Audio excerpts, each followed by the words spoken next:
வணக்கம் மாணவர்களே, இந்த வீடியோவில் நாம் இப்போ என்ன படிக்க போறோம்னா 4ஆம் வகுப்பு முதல் பருவம் தமிழ் பயிற்சி நூலில் இருக்கக்கூடிய வளரறி மதிப்பீடு பார்க்க போறோம். பக்கம் 29 இருக்கு. வாங்க வீடியோக்குள்ள போகலாம். முதல்ல என்ன சொல்லியிருக்காங்கன்னா, உலகில் பிறப்பெடுத்தேன் அடிக்கோடிட்ட சொல் யாரை குறிக்கிறது? உலகில் பிறப்பெடுத்தேன்னு சொல்லிட்டு யாரை குறிக்கிறதுனா அந்த பாடல்ல பாடலாசிரியர் பாரதிதாசனை குறிக்கும். சரிங்களா? யாரை குறிக்கிறது? பாடலாசிரியர். இரண்டாவது கேள்வி பாருங்க, ஆவி கலந்தவளே அடிக்கோடிட்ட சொல்லிற்கான பொருள். ஆவினா என்னன்னா உயிர். ஆவி என்பது எதை குறிக்கிறது? உயிர். நமது மாநில மரம் மாநில மலர். நமது மாநில மரம் என்ன? பனைமரம். மாநில மலர் என்ன? செங்காந்தல். புரியுதுங்களா? நமது மாநில மரம் பனைமரம், மாநில மலர் செங்காந்தல். சொல்லில் விளையாட சொல்லி தந்தவள் யார்? யாரு? தமிழ் அன்னை. பொருந்தாத இணையை தேர்ந்தெடுக்க. ஐந்தாவது கேள்வி, பொருந்தாத வினையை தேர்ந்தெடுக்க. இணை, அதாவது இங்க பாருங்க, உன்னை என்னை முறைமை இருக்குங்களா? உனது எனது. இங்க பாருங்க, கலந்தவளை அன்னை. இங்க கலந்தவளே இருக்கு, இங்க அன்னை இருக்கு. அப்ப இதுதான் வந்து பொருந்தாது. நீங்க பாருங்க, இதெல்லாம் வளர்ப்பவளை தந்தவளை லேன்னு முடியுது. இது எல்லாமே வந்து ஒரு இணையான சொற்களா இருக்கு. இது மட்டும் தான் இணையற்றதா இருக்கு. அப்போ இதுதான் வந்து பொருந்தாத இணை. வேறுபட்ட சொல் எது? பரி, நரி, இந்த பரி, புறவி, குதிரை இது மூன்றுமே எதை குறிக்கும்னா குதிரையை குறிக்கக்கூடிய சொற்கள். நரிதான் வந்து இதுல வேறுபட்ட சொல். சரியான இணையை தேர்ந்தெடுக்க. இங்க பாருங்க, சரியான இணை வந்து நம்மளோட மாநில பறவை வந்து என்னது? மாநில பறவை வந்து மரகதப்புறா. அப்போ இது சரியான இணை கிடையாது. இங்க பாருங்க, இந்த மாநில மரம் ஆலமரம் கொடுத்து இதுவும் சரியான இணை கிடையாது. மாநில மரம் பனைமரம். இதுதான் வந்து தான் சரியான விடை. மாநில விளையாட்டு கபடி, மாநில பாடல் தமிழ்தாய் வாழ்த்து. பொருந்தாத சொல்லை தேர்ந்தெடுக்க. இங்க பாருங்க, பலா ஓலை. என்ன ஓலை வரும்? பனை ஓலை தான் வரும். அதனால இதுதான் பொருந்தாத சொல். நித்யா தன் நண்பர்களுடன் விளையாடினாள். இத்தொடரில் உள்ள பால்வாய்கள். நித்யான்றது யாரை குறிக்கும்? ஒரு பெண்ணை குறிக்கும். நித்யான்றது யாரை குறிக்குது? ஒரு பெண்ணை குறிக்கும். அப்ப இது வந்து ஒரு பெண்பால். நண்பர்கள்ன்றது என்னது? நிறைய பேர் சேர்ந்ததான் நண்பர்கள். நண்பர்கள்னா ஒன்றுக்கு மேற்பட்ட மனிதர்கள் இருப்பாங்க. அப்போ ஒன்றுக்கு மேற்பட்ட மனிதர்களை குறிப்பது என்னது? பலர்பால். அப்போ இந்த தொடர்ல என்ன பால்வாய்கள் இருக்கு? ஒரு பெண்பாலும் பலர்பாலும் இருக்கு. பெண்பாலும் பலர்பாலும் இருக்கு. மாணவர்களே நல்லா புரிஞ்சுக்குங்க. பலவின்பால்ன்றது வந்து என்னத்தை குறிக்கும்னா மனிதர்கள் அல்லாதவற்றை குறிப்பதுக்கு தான் பலவின்பால் யூஸ் பண்ணுவாங்க. நமக்கு நண்பர்கள்ன்றது மனிதர்களை குறிக்கக்கூடியது. அப்ப அந்த இடத்துல என்ன ஒரு நம்மளுக்கு? பலர்பால். இது வந்து என்ன பால்வாய்கள்? பெண்பால், பலர்பால். அடுத்து, பொருத்தமான நிறுத்தற் குறியிட்டு எழுதுக. பொருத்தமான நிறுத்தற் குறியிட்டு எழுதுக. இதுவா, இதுதான், இதுவா, இதுதான் பனம்பழம். இதுவாக்கு நேரம் ஒரு ஆச்சரியக்குரிய போட்டு இதுதான் பனம்பழம்னு இங்க ஒரு புள்ளி வைக்கணும். அடுத்து பாருங்க, இது என்ன மாற்றம்? நம்ப முடியவில்லையே. இது என்ன மாற்றம் கிட்ட ஒரு கேள்விக்குறி பண்ணணும். நம்ப முடியவில்லையே முடியும் போது என்ன பண்ணணும்? ஒரு ஆச்சரியக்குறி வரும். என்ன வரும்? ஆச்சரியக்குறி வரும்.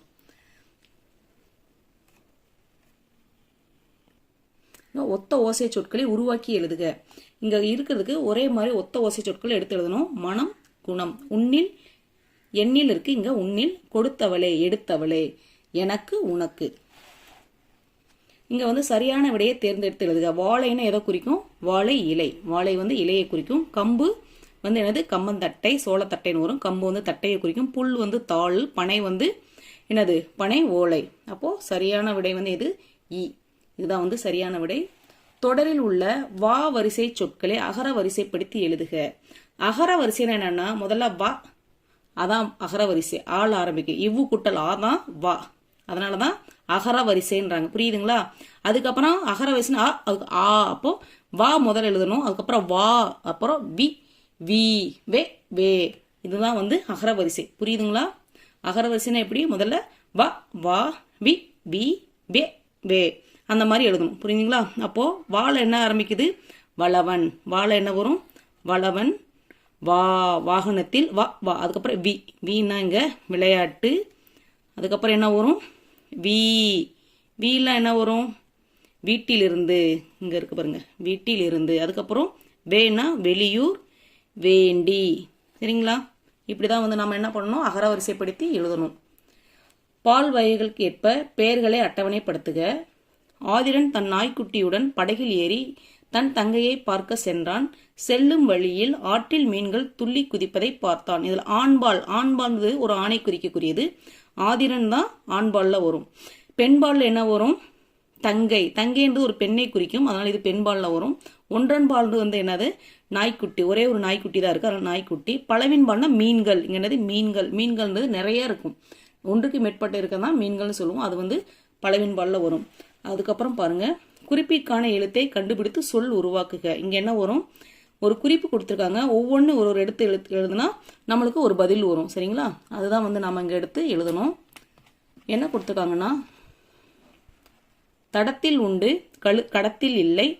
அப்போ இங்க தா எடுத்து எழுதணும். மலையில் உண்டு மழையில் இல்லை. அப்போ லை. வரப்பில் உண்டு பரப்பில் இல்லை. வா. நார் என்றால் உண்டு நாள் என்றால் இல்லை. அப்போ இரு. த லை வா இரு. தலைவர்னு சொல்லிட்டு பதில் வரும். அடுத்து பத்தியை படித்து வினாக்களுக்கு விடையளிக்க. இதை படிச்சு நம்ம என்ன பண்ணோம், கீழே இருக்க வினாக்களுக்கு விடையளிக்கணும். என்ன கொடுத்துருக்காங்கன்னா, பனங்காடை தன் குஞ்சுகளுடன் பறந்து சென்று கொண்டிருந்த போது பனையூர் அருகே அதிகமான பனைமரங்களை கண்டு அங்கு தங்குவதற்கு இடம் தேடி சுற்றி சுற்றி பறந்தது. எது? பனைமரங்களை கண்டு. யாரு? பனையூர் அருகே பனைமரங்களை கண்டு அங்கு தங்குவதற்கு இடம் தேடி சுற்றி சுற்றி பறந்து வந்தது. யாரு? பனங்காடை. அப்போது கீழே நின்று கொண்டிருந்த அழகன் 12ஆம் வகுப்பு படிக்கும் தன் தங்கை. அழகன் அவங்க தங்கச்சி எத்தனாம் வகுப்பு படிக்கிறாங்க? 12ஆம் வகுப்பு.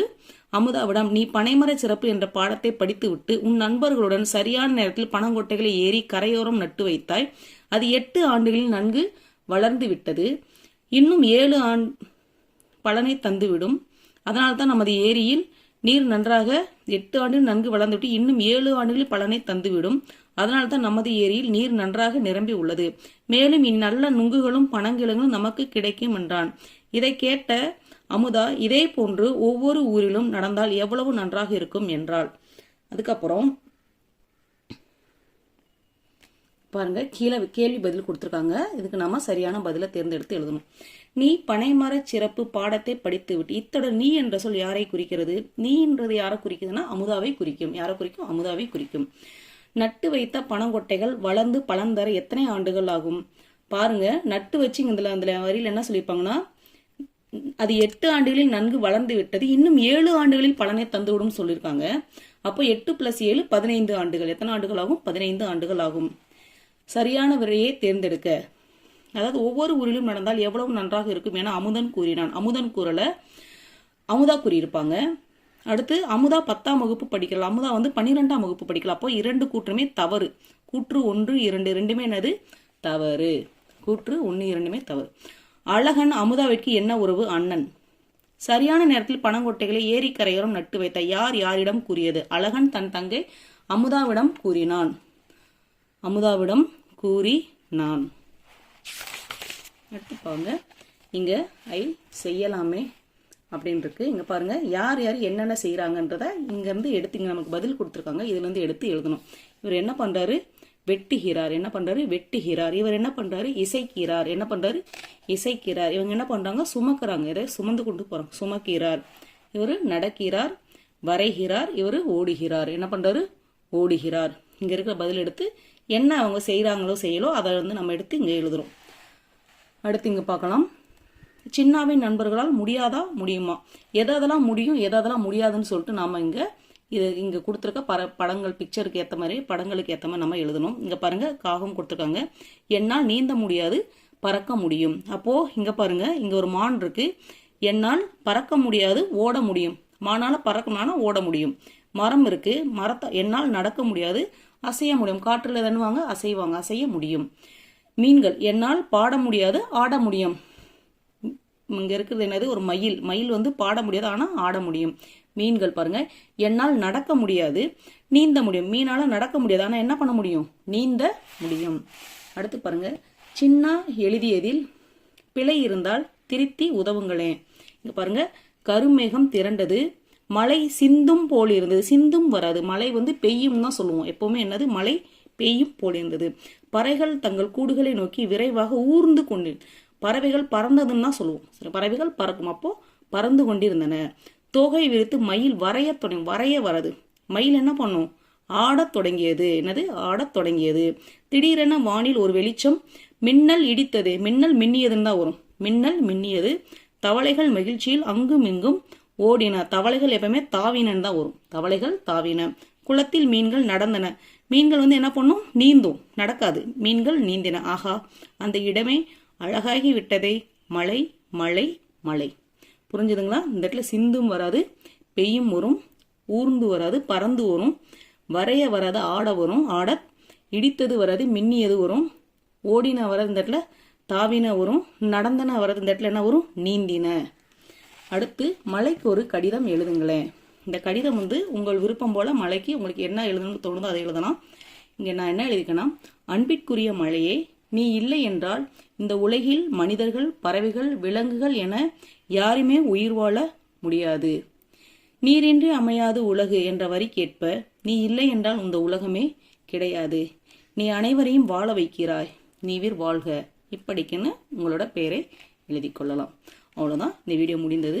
இந்த வீடியோ உங்களுக்கு பிடிச்சிருந்ததுன்னா லைக் பண்ணுங்கள், கமெண்ட் பண்ணுங்கள். சந்தேகம் ஏதாவது இருந்துச்சுன்னா கமெண்ட்டில் தெரிவிங்க. இது வரைக்கும் நம்ம சேனலை சப்ஸ்கிரைப் பண்ணவங்க சப்ஸ்கிரைப் பண்ணுங்கள். நண்பர்களும் வீடியோ பார்க்கணும்னா ஷேர் பண்ணுங்கள். நன்றி, வணக்கம்.